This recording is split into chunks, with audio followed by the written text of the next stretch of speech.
Well, we have finished with that long section that began in chapter 13, where John spent a lot of time on the words of Jesus the night before he was crucified. And now in chapter 18, we return to the action. At the beginning of chapter 17, in verse 1, as he began that long prayer to his Father, Jesus said, "Father, the hour has come." So he knows it's time, and now things are going to move quickly toward the cross. And because it is action, we're going to move a little more quickly through the text. For this video, I'd encourage you to read all of chapter 18 and the first half of chapter 19 up through about verse 16, because that covers Jesus' arrest and his trial. And obviously there's a lot in there. Most of it's pretty straightforward. I'll just hit a couple of the highlights.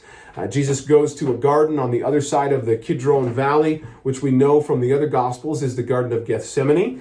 And those other Gospels record Jesus' time of prayer there.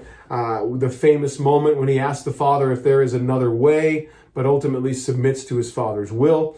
John doesn't include that story in his Gospel. He goes straight to the arrest, where Judas guides a group of soldiers and officials to the spot because he knows Jesus will be there.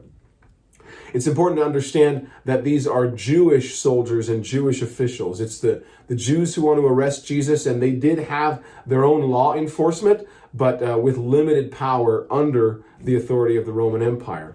So they arrest Jesus. He asks that they let his disciples go, which fulfills his words that he won't lose any of the ones the Father has given him. Peter fights back, actually cuts off the ear of one of the soldiers.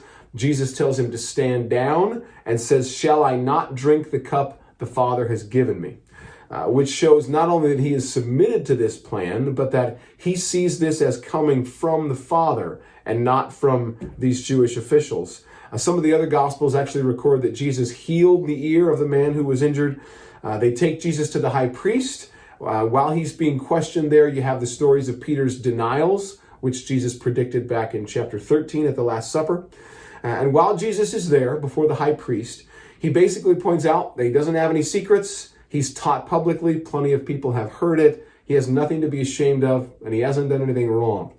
Now, the Jewish leaders have already decided that Jesus is a threat and needs to be done away with because they think he teaches people to disregard the law, and because they're afraid that he's becoming so popular that people will follow him in a revolt against the Romans, which they know they would lose, and then life would get worse for everybody. So their agenda is basically to maintain the status quo. Jesus is a threat to that. And I think we can be honest about the fact that all of us have a little bit of that inside of us. We fear change. It's part of the reason we resist God, because we sense that he wants to come into our lives and mess with things, and we're afraid of that. But the Jews don't have the power to execute someone. The Romans reserve that right for themselves, so they have to bring him before a Roman authority, which they do the next morning. And just as a side note, I have stood in the dungeon in the basement of the high priest's house there in Jerusalem. It's an archaeological site that you can visit, and it was so sobering to actually be there and picture it. Jesus was most likely chained upright, standing with his arms above his head all night long as he awaited trial before Pilate the next morning. And as you read about that trial before Pilate, what you need to understand is that you're seeing a weak man caught in the middle. His job is to keep the peace. He wants to keep these Jews happy. He doesn't want any kind of an uprising. He doesn't really care about Jewish religious issues, but he answers to Caesar for what happens in this part of the world.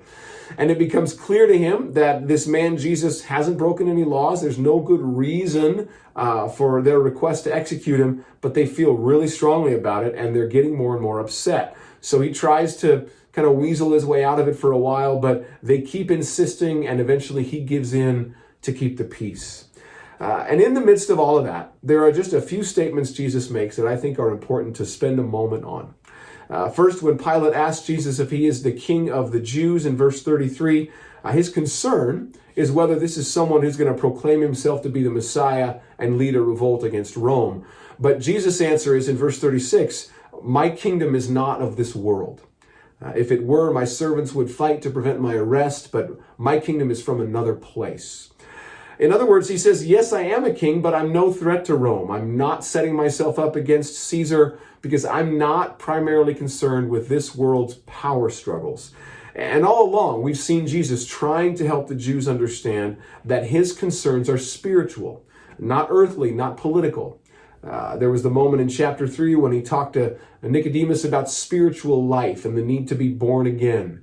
In chapter 4, he talked to the Samaritan woman at the well about spiritual thirst as opposed to physical thirst. And then there was that whole scene in chapter 6 where he challenged people's materialism, their obsession with earthly bread. He's just been saying over and over and over again that what he's most interested in is the unseen, the kingdom of God, not the stuff of this world.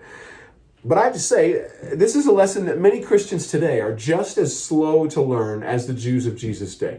Some people don't seem to get this any more than Pilate does in this passage. People are always trying to reduce the Christian message and make it about politics or economics. Some people seem to think that we should be most concerned with whatever happens to be in the headlines. As we record this video today, it happens to be gas prices. Who's to blame for that?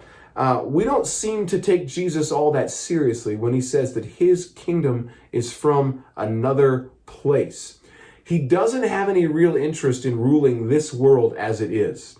He sort of expects the world to be the world. It's going to be messy. It's going to be sinful. He didn't come to replace Caesar or that president you don't happen to like so much. He's the king over that greater, invisible, spiritual kingdom that's eternal. It's not temporary like the things of this world.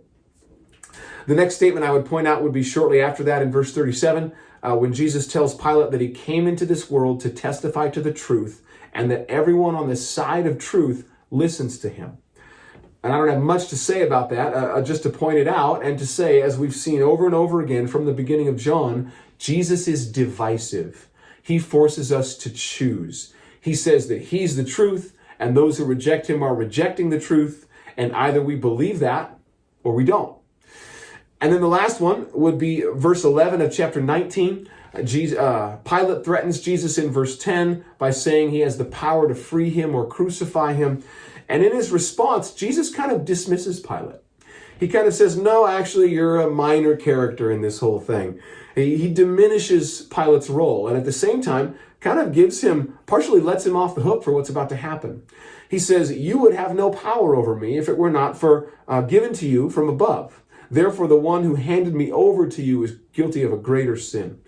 So yes, Pilate, you have power, but don't forget that God gave you that power. He's the real authority. You just happen to be in this position.